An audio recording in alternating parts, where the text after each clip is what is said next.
Every other religion out there has got to deal with blind faith, taqleed.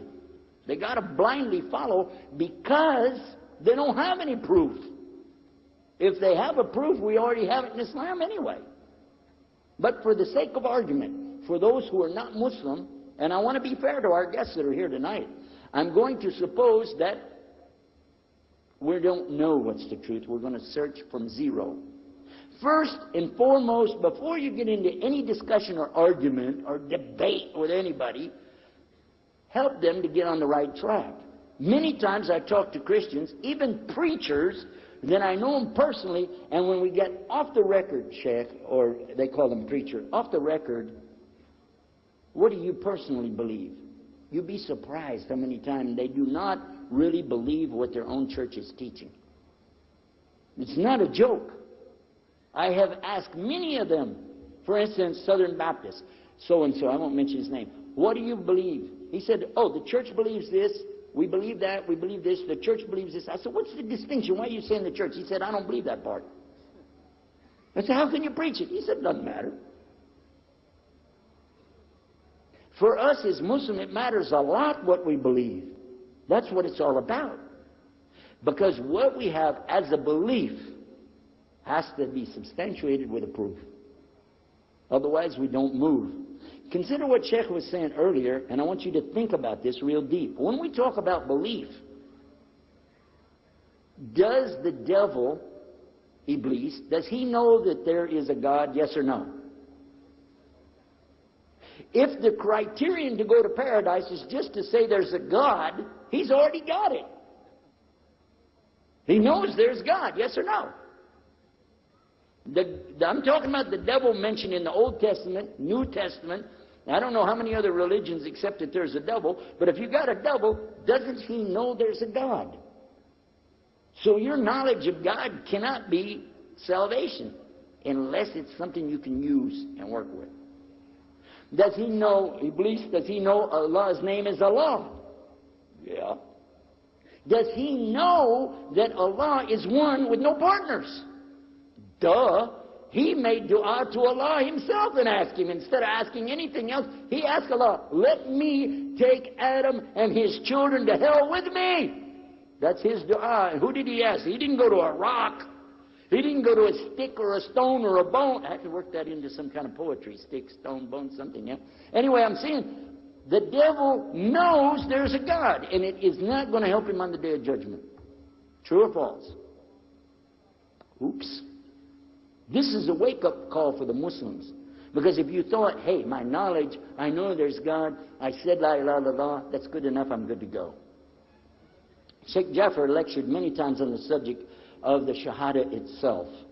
And on our website, here comes a commercial. I can work these in, I'm from America, you know.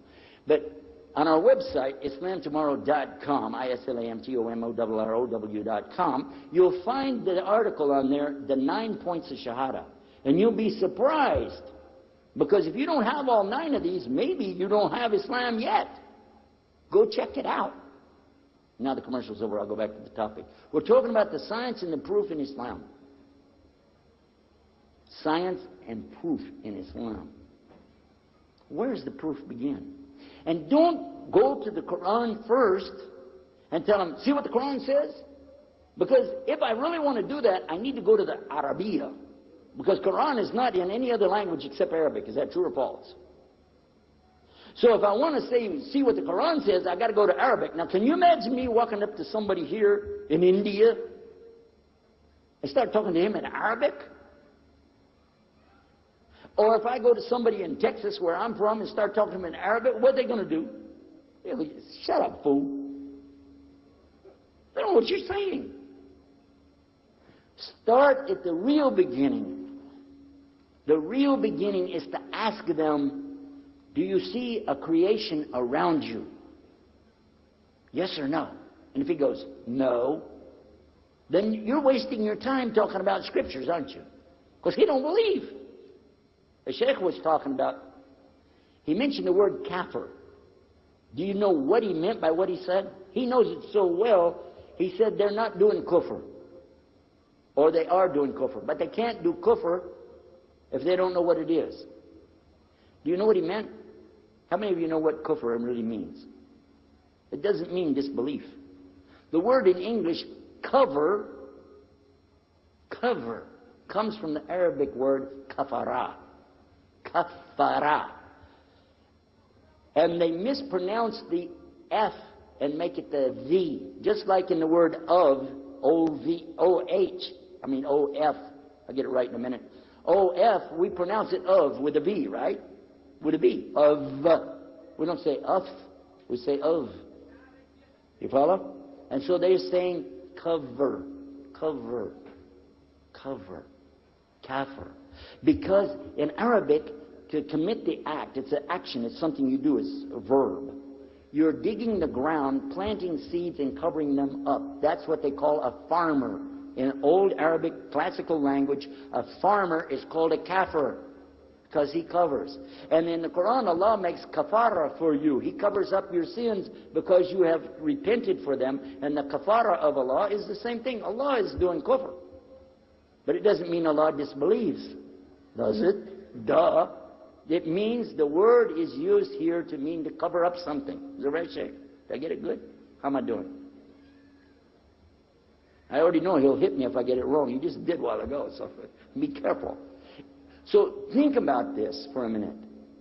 A person isn't really covering something up until they know it's there and they intentionally do it, right? Now, let's look at some of the proofs that we have, and let's get on with our program. First of all, if the person doesn't accept that there's a creation, and I'm trying to tell him about what the verse says about Kitao, Yukatilu, I'm wasting my time. I have to go to a logical place to begin.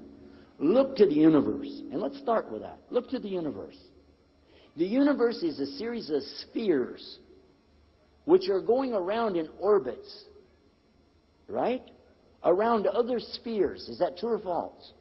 And you can't see this without a telescope. Am I right? Everybody with me? Now let's talk about another creation of Allah, the molecules. How many of you know what I'm talking about? Molecules, atoms. You know what we're talking about? Okay? You know what I'm saying? Molecules and atoms. Molecules are round spheres, yes or no? Atoms, they have parts of them. The neutron, the electron, the proton. Is that right? And these are spheres going around other spheres in orbits, yes or no? But you can't see this without a microscope. Is that true or false? So how is it that we are exactly the right size and the right height on this planet right here, that without the optical assistance of a telescope, we do not know what's really happening in the universe? We don't know what it really is. It wasn't until the telescope came that people started figuring it out. Am I right? The same way, we didn't know what was the micro-universe until we got the microscope. Is that true?